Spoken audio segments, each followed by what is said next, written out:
How do you scale your effectiveness as a CEO? You might be surprised with the answer. Our guest today is Dr. Jim Schleckser, and with 30 years of business and leadership experience, he has led global organizations in private and public environments across many functional areas. He is the author of two best-selling books, including Great CEOs Are Lazy, How Exceptional CEOs Do More in Less Time. And he's often quoted in media outlets, and he is the CEO of the CEO Project. Jim, welcome to the Leaders Transformation. We're glad you're here today. Thanks for having me, Nicole. It's a pleasure. And thank you to Heather Pierce Campbell for this amazing introduction.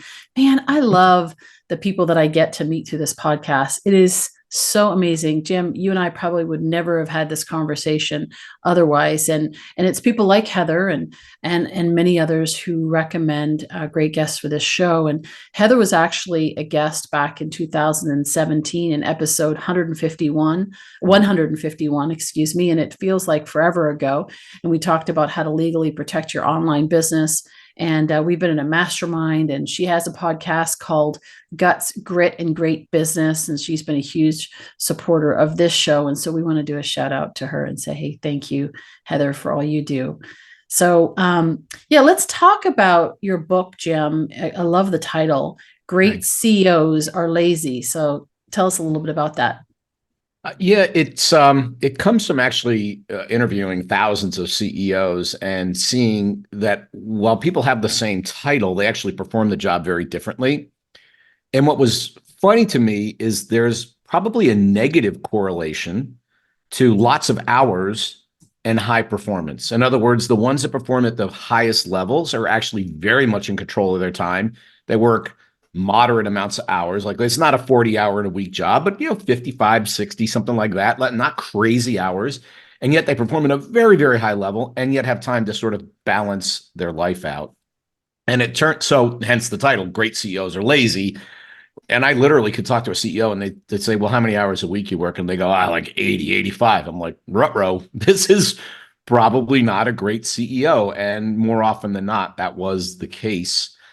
Funny enough, there's theory that supports this. There's a guy named Eli Goldratt. He was an Israeli physicist, and he came up with an idea called the theory of constraints.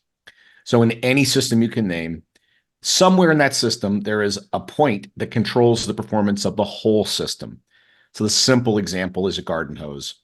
I'm trying to get water through a garden hose, and yet if there's a kink in the hose, it controls the performance of the entire hose. I can do all kinds of work anywhere on the hose, but if I don't work on the kink, I'm not going to open up the flow rate. Well, the same thing is true in our business. Somewhere in everybody's business, there is a kink it prevents you from making the revenue you want, or the profit you want, or serving the clients you want, or delivering on the mission you find important, whatever it happens to be. And so the job of the CEO is really simple, ultimately. I mean, it's not, but one, find the kink. Where is the kink in this particular hose, meaning the hose of the business? And it's way more complex than a hose, but find the kink and fix it. And then once you do that, you go, okay, now the kink is moved. Find the next one and open it up. And if you sequentially find it and fix it, find it and fix it, you get this amazing level of performance out of your business. And you can do it with a reasonable amount of time, because work done at the point of constraint is highly, highly valuable. Work done anywhere else is actually considerably less valuable. And that's the differentiation between sort of lazy and good and busy and not so good CEOs. Yes. And I love this because, so often, and I've coached a lot of leaders, and they'll say, what do I need to do more of? And it's like, well, the fact that you're asking that question, suggests that maybe the first question is, what do you need to do less of so that you can do the right things? And when you talk about this point of constraint, when I was reading that in your book, I was like, wow, that is so true. It's like, I often will ask clients, it's like, what's going to have the greatest impact right now on your business? And it's that point of constraint. And I've never had anybody that I know of it who's described it as that. So very, very powerful. And I know you also in that talk about these 5 hats and the different areas that how we can look at that point of constraint. Can you talk a little bit about that? Yeah, this is a mnemonic that we developed in the book. And let me just, on that, asking the question of what should I spend more or less time on, you have to go one step further, which is, what is my objective? Yes. Different goal, different point of constraint. And so if my objective is to have a good time and play a lot of golf, well, that's right. Or I want to make maximum profit, that may be different. Or I want maximum revenue, or I want to grow at 20% a year. Those are all different objectives. Yeah. And if the constraint may be different depending on what is your objective. So I think you start there, then go to your question, which is, I think, an excellent one. What do we stop? What do we start? But with regard to the 5 hats, so I talked about fix and find, and there are 5 hats that we say CEOs should really wear regularly as part of their job: player, learner, or analyst, architect, coach, and engineer. Those are the 5 hats. This is bonus material. This is not in the book I'm about to tell you. But it turns out that 2 of the hats, analyst and player, are related to finding the kink. So analyst would be look at the data, look at the spreadsheets, analyze the contracts, look at the throughput, analyze the performance of people. That's introspective, introvert work, if you will, but you can come up with the answer that way. It's perfectly acceptable. So analysis or analyst or learner all fall in that. Where is that point of constraint? The other side is player, and this is probably more appropriate for kind of your entrepreneurial twitchy types that want to get out of their office.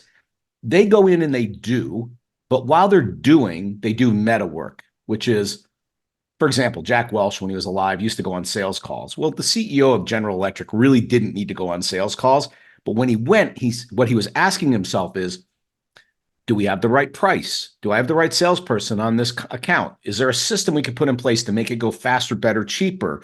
Is there a way we could change our offer that might make this client say yes faster?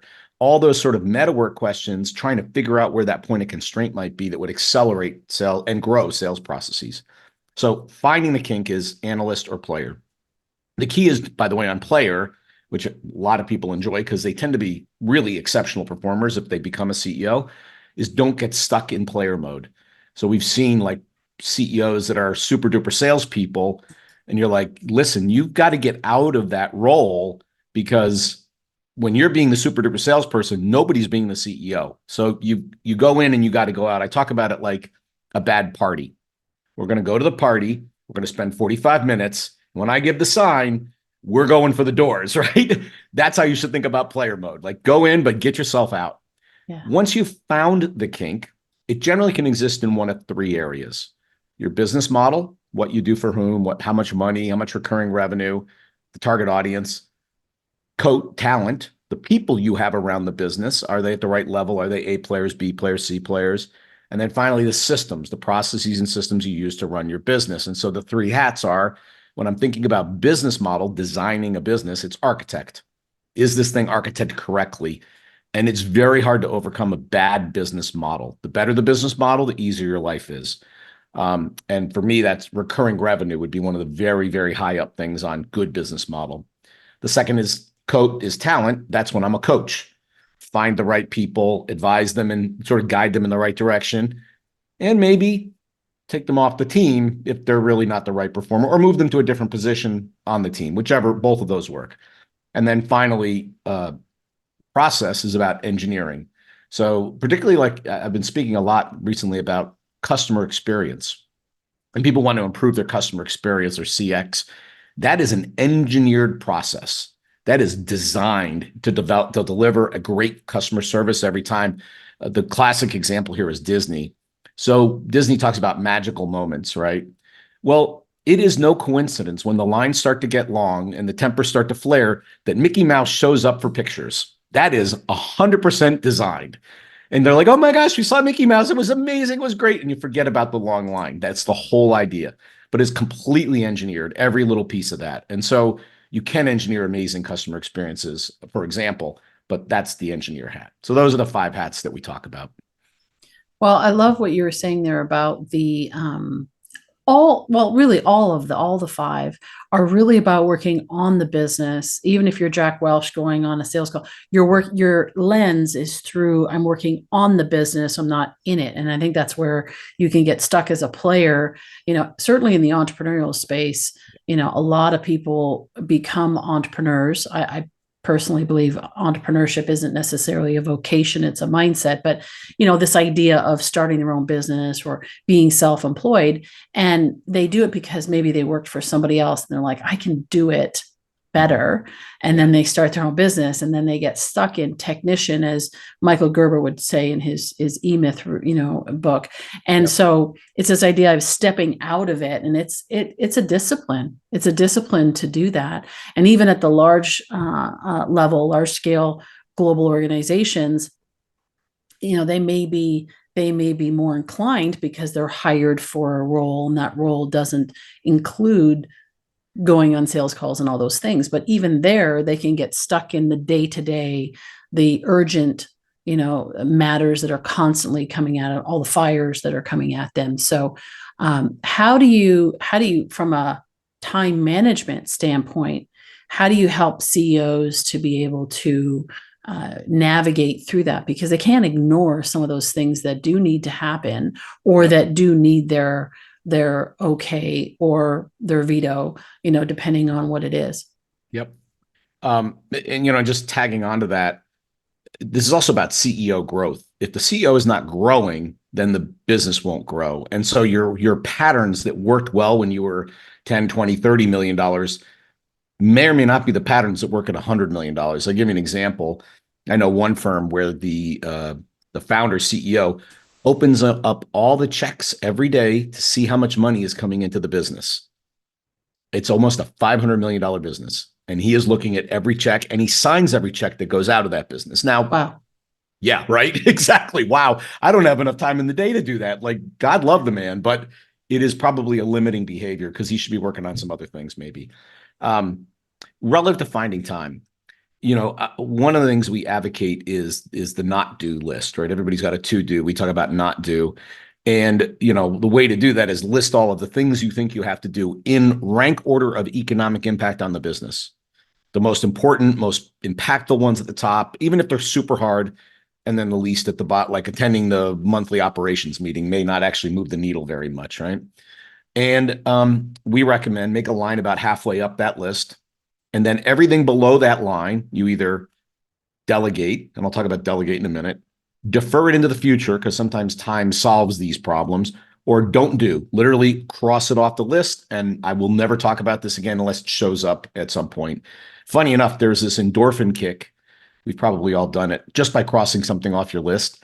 I've literally made my to-do list and had some things on there that I knew I had just completed just so I could cross them off, and I get that little zippy thing going on. So it works. But with regard to delegate, this is where it gets weird because people say, gosh, I'm not really ready to delegate this completely because I'm not sure about the people. Well, two sort of lines of thinking. One is we've identified the 70% rule. It's one of my more popular ideas, which is if somebody's 70% good enough to 70% as good as you delegate it. Because if you wait, remember I said CEOs are high performers. So if you wait till they're as good as you will never delegate. So Yeah. this is a way to give permission, like, okay, they're not perfect, but they're good enough. 70%, let's rock and roll. Let's do it. But then also, when you think about delegation, there are levels of delegation. At the lowest level, it might be, hey, Nicole, check into this, figure out what you think makes sense, come back to me, we'll talk about it, and I'll decide what we're going to do. All the way up to, and there's levels of, sort of, hey, Nicole, look into it, check it out, figure out what you want to do, come to me with a recommendation. And unless I tell you no, just go ahead and do it. That's pretty high level of delegation. All the way up to, Nicole, this is yours. I never want to see it again. Only call me if there's a problem. And but when people hear delegate, they think of that. The thing is that when I'm taking something off my list that's below my line, somebody below me, it's potentially a developmental opportunity, right? They go, ooh, CEO wants me to do XYZ. That's kind of cool. I never did that before. I will learn something in doing it, even though it's old hat for the CEO. So you got to think about it as a way to improve organizational capacity. And then maybe the last thing with regard to delegation is you need to think about risk and reversibility, those two elements. So one is, I liken it to a boat in an ocean. If we get a hole below the water, that's a giant problem. Like we could go to the bottom, big problem. We get a puncture in that, like something hits the ship above the waterline. You go, horrible, but we'll fix it. We're not going to go to the bottom.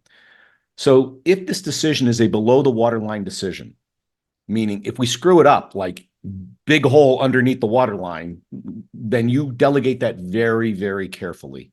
If it's above the waterline, you delegate it aggressively because, it's a learning opportunity, and what's the worst that can happen? The other one is reversibility. If it's and Jeff Bezos talks about one-way doors and two-way doors, it's the same idea. A non-reversible decision, meaning if we make it and we go through the door, we cannot come back. You make those really carefully. You don't delegate those aggressively. If it's if we do it and we screw it up, we change it, go ahead, just delegate it. Because if it's a screw up, you just turn around, you go back through the door and you're done. So those are some ideas around delegation that help people who are not great delegators. Like, okay, 70%, delegate to level 1, then I move up to level 2, 3, 4, 5. That helps people with delegation, and it helps clear their schedule.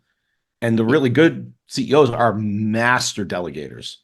They just, anything that can go, it goes, to the point they make their people uncomfortable. And then if your people are uncomfortable, it's like, Nicole, are you sure I can handle this? You're just about at the right level. Yeah.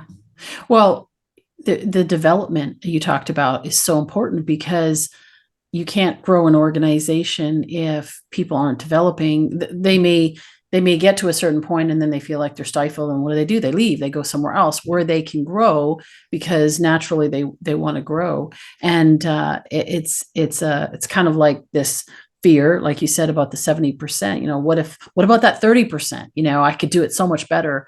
And yet they'll always be at 70% unless you actually give them the opportunity. I love that above the waterline versus below, because then you can select the right things to give them. And I'm sure there's examples of where somebody thought it was above the line and it was a little bit below the line, but there is that. But I think with wisdom, that goes with experience and being able to so it's not abdication, it's delegation. There's a big difference. Perfect Talk words. about that. Perfect words. And I think that's exactly the issue. People think delegation is abdication. They think anytime I delegate it, I go, hey, Nicole, it's yours, and I'll never see it again. I can't touch it. I can't oversight it. I can't one little last look to make sure we didn't do something crazy. That's not what it is. Like, that happens when you have an extremely high seniority employee and he or she is just really does get it, and they're like right on the cusp of being able to handle it 100% on their own. We could give that to that person. But a low seniority employee is kind of getting their feet underneath themselves. Like, I would be more cautious about that person. I would not delegate as aggressively. So, and even then, even if I 100% delegate to you, I'm still responsible. So that's the thing. I think that's the thing that gets people weirded out. They go, well, geez, what if she screws up? What if she, and you have to reframe it and say, if she screws up, she's going to learn and she won't do that again. And now I've got a better organization. And as long as we don't go underwater, happens, right? I tell people I make lots and lots of mistakes. I just try not to make them twice. So I love that. Yeah. Yes.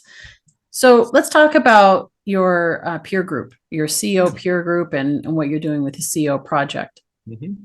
So we build CEO advisory boards, CEO peer groups, and we design them for somewhat larger and more sophisticated companies. Sort of 25 million to around 2 billion is sort of where we top out.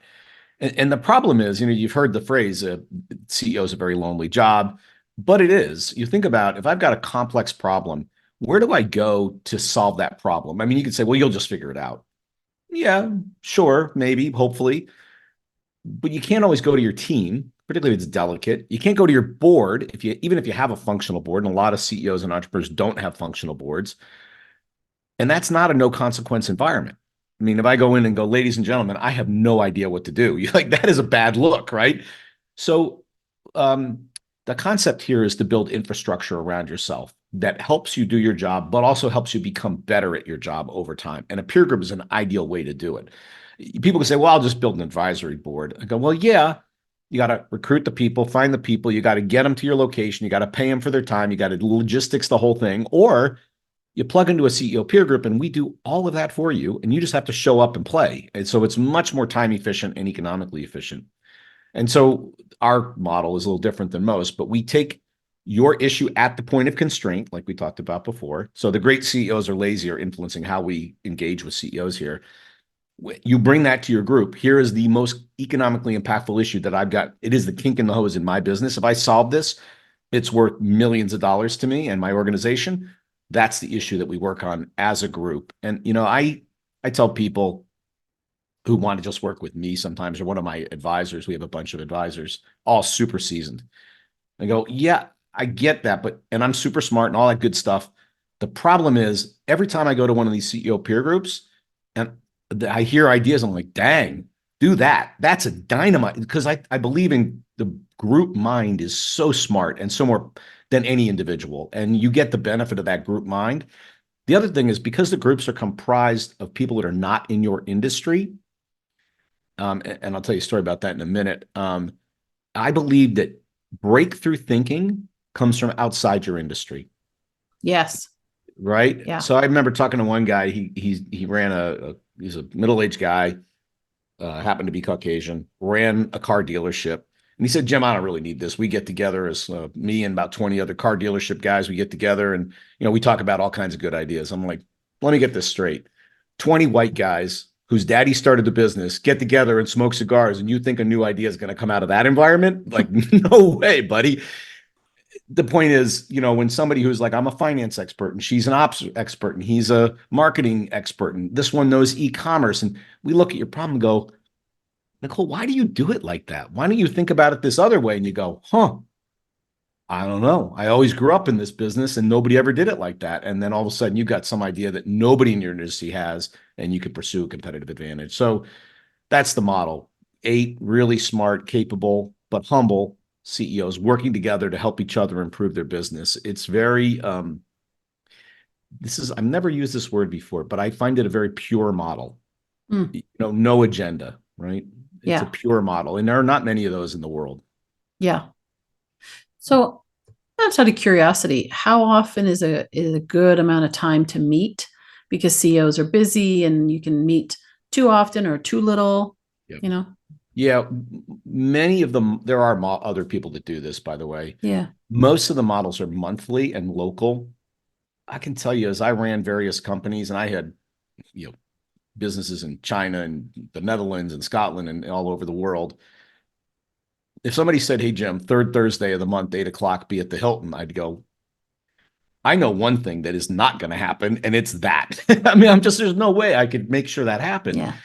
But if you said once a quarter, we're going to get together, we can plan it a year in advance. Can you be it? That I could make work. It was like a board meeting effectively for me. So we do it once a quarter.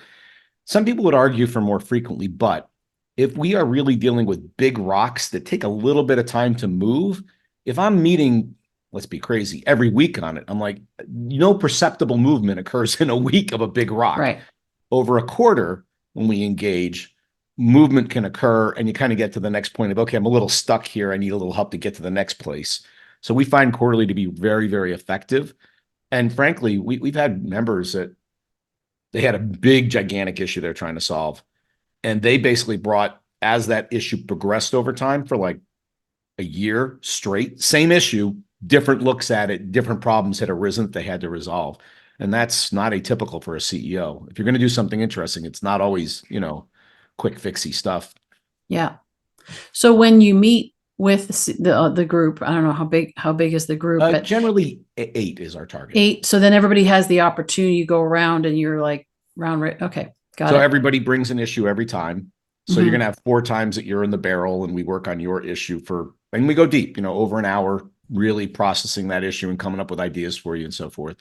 What's interesting is people go, I love the stuff I get on my problem because it's immediately executable. I can bring it home and do something with it. But they go, when Nicole is talking about how she does sales compensation, I think I could steal those ideas that she has about how to change it, and I could bring that right into my business. And I didn't even think I had a problem till I heard her talk about her problem. And so people tell they get as much out of processing the other people's issues as they do out of their own issue. And I would argue being a good CEO is about modeling. And so I now have 8 really high caliber, 7, because you're the 8th, 7 other really high caliber CEOs that I can model their behavior. Because they're all in the same size and complexity range, the issues tend to repeat. And so you may have the issue today, but I'm going to have it tomorrow. And the one you have today, I had last year. And but it makes you a better CEO. So you have immediate impact plus long-term growth. Back to, if you don't grow as CEO, your company doesn't grow. It sort of contributes to that idea. Yeah. So we talked about some of the things that CEOs that make great CEOs. What Mhm. are some of the common problems that CEOs face? Mhm. That you see across the board is just, yeah. Yeah, I'll give you a couple. We have like 3 or 4 hours, right? No, no, just a couple. One is we were taught in MBA school the concept of stakeholders. And the environment's a stakeholder, your employees are stakeholder, your community, your investors, your suppliers, and bad CEOs take that to heart and they go, I got this. I'm going to peanut butter my time nice and even across all 10 of my stakeholders. So everybody's happy and everybody's good. But the concept of maldistribution of my time, bad distribution on the point of constraint is actually what yields results. So if you're going to peanut butter, you basically ensure that you'll never get an interesting result because you don't put enough time and effort on one particular thing to get a great result. So peanut buttering of time is an absolutely classic mistake that we see. It is horrible. I mean, I got an MBA. That's what they teach you. Take care of your stakeholders. So you go, well, I get this. Just peanut butter, off we go. Stuck in a role is another one. We talked about that earlier about I go into player mode and I can't get myself out of it.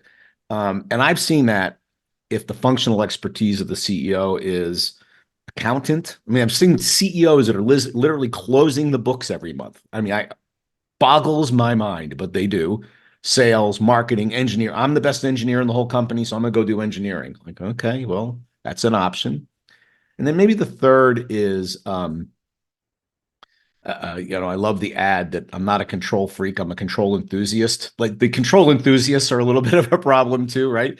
And I liken this to being a switchboard operator. Remember the old switchboard operators where they'd connect the plug, Mrs. Smith, Mr. Green, and they'd plug in to connect the phone calls. Well, let's say a really good switchboard operator can do, 100 calls an hour. Great. What happens when there's 200? Well, she'll just work faster. It was mostly women in those days. What if it's 400? Well, there's not enough person there to do it. Same thing's true for CEO.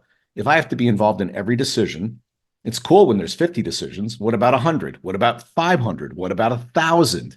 And this is where they go, either they have to change how they engage with the business or they become the point of constraint because everything has to go through them in a network way. So those are three pretty classic ones that we see that are limiting growth. So I define bad as limiting growth, right? I mean, Yeah. probably limits profit too. So Yeah. Well, certainly would limit their ability to scale, yeah. at that point. It's funny because it occurred to me one time I was working with a client and I said, you ever look at a bottle? The bottleneck's always at the top. Nah, It's never at the bottom, right? I Everybody may goes, I may oh, steal that idea. That's a you, good idea. you gotta fix my team. Come in and Yeah. fix my team. If they're the problem, that person's a problem. It's like, really? Yeah. That's so interesting, you know. And they may be part of the problem, but where are they getting, what are you doing and how are you contributing to that? I had a boss when I got my first big president's job, and I was running a pretty sizable division. This guy was an awesome, awesome leader. And he goes, Jim, congratulations, you got the job. Everything matters now.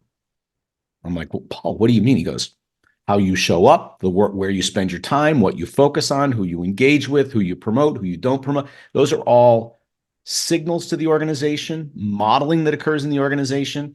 So there, you end up looking like your dog, right? Or your dog ends up looking like you. I don't know which way it goes, but you act a certain way, the organization will act a certain way. You Yeah. act another way, the organization will act. So I think when you hear that the bottle is the constraint is at the top, it's about look at your behaviors because it's reflected down into the organization. Yeah. Yeah. Jim, this is so good. I love this. And I love there are a lot of CEO forums out there. I love your model and how you've described it. What actually makes it, just out of curiosity for somebody who might be thinking, what makes it different? Yeah, there's three factors that make it different. The first one are the members. We're very, very selective about who we work with. And it's that combination of performer, growth oriented learner with enough humility to say, I probably don't have all the answers, even though I've done really well. And we've all run into CEOs that believe their own press clippings. Like, I Oh yeah. really am that good. I really am that amazing. You're like, we're probably not for you. In fact, I remember I had one guy, he spent 20 minutes trying to convince me how amazing he was and how little he needed what we did. And I'll go, you know what? You're absolutely right. You Yeah. don't need us. We don't really want you either, but that's okay. You need Uh, us, but you don't know that you need us, but that's okay.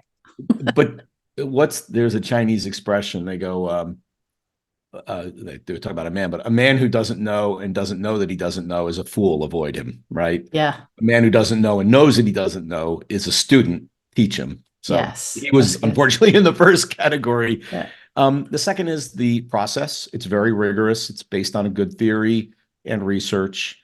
It works. We know it works. We've been doing this for quite a while. We see the performance level of our clients. And you can imagine, geez, if I'm always working on the most important thing and getting really good advice on the most important thing, I probably get a different answer, and you do. So it's not like it's super complex. It's just hard to do all the time. So the methodology is very time efficient and it works. And the third is the advisors. As I said, all our advisors are former CEOs. So we've all run companies at scale. That's different. A lot of coaching organizations, and in fact, the ICF recommends this, that the coaching model is to ask questions and let the client discover the answer, almost like a therapist, right? We actually don't subscribe to that, unfortunately. Sorry, IFC. Our answer is, look, we'll ask questions to understand. We seek to understand, but then we go, okay, I had this problem before. Let me tell you what I think's going on. And so we'll go right to advice. But it comes from having done the job at that scale. It's not like we made that up. Like, I've actually run a 3 or 4 or $500 million company. And so I've dealt with this issue before. So that was three things: the members and that idea of same size, same complexity, caliber individuals, the methodology, rigorous and it works. And then the advisors being really high quality, people you would love to have on a board or on a advisory board, and you kind of get them full time. So Yeah, that's great. That reminds me of when I had people ask me about 20 years ago now, I guess, ask me, can you coach me? And I'm like, no, I'm not their therapist, right? Because I had that exact picture of like, okay, so how do you feel about that? Okay, we'll see you next week. yeah. And I'm like, no, I'm going to tell you what's going on. If I see it, like, why would I? I'm not, no disrespect to the other coaches out there that do it that way. They're just asking questions, but sometimes that takes a while and it's painful because they don't know what they don't know. And it's such a blind spot where you can say, hey, you know, you can insert something in there and they can go, oh my gosh. And Yeah. then you can let them run from there. So yeah, it's If good. they're open to it, right? If They've they're got open to to be it. Yeah. open to it, right? Because we've had the time where we help them identify it and they don't really they don't hear it, and you're like, well, so it does that method, this approach, yours and not mine, it doesn't always work, but I think Yeah. on the grand average, it's probably a little more effective and efficient. But I almost think it's abusive. If I know the answer to your problem and I don't tell you, for Yeah. me, that feels like it's like kind of abusive, right? Like a Yeah. cat playing with a mouse or something, until Yeah. you figure it out. So I don't like it. Yeah. Well, I think there's the right tool for the right problem and in the Mm, right situation. You got to know what to use when, good. and that takes a lot of wisdom. So, That's a more enlightened view than mine, probably. Jim, this was so great. Thank you. And I know you have a free gift for our listeners and viewers. We do. So Great CEOs Are Lazy has been an Amazon bestseller for a long, long time. It's a good book. But if you, how would the best way for us to get their contact information? I just need an email through. Well, we can put in the show notes. We'll put in the show notes our email. Just send us a note that says you'd be interested in the first chapter of Great CEOs Are Lazy. We'll send you a PDF, digital copy of the first chapter of the book. I'll be honest, the way business books are written nowadays, most of the gist of a book is in the first chapter. So you're going to get about 50-60% of it just by reading that first chapter. And then if you love it, you can decide if you want to get the book or not. Awesome. Thank you so much, Jim. I appreciate that. And we'll make sure that's the show notes. We'll also make sure that your website, theceoproject.com, is in the show notes so people can access that and learn more about you and follow you on social. And yeah, it's really, really great. I really enjoyed this conversation. Thank you. Me too, Nicole. Thank you for having me. I appreciate it. Yeah, my pleasure. And thank you to our listeners and our viewers for being here. I always say leaders of transformation take action.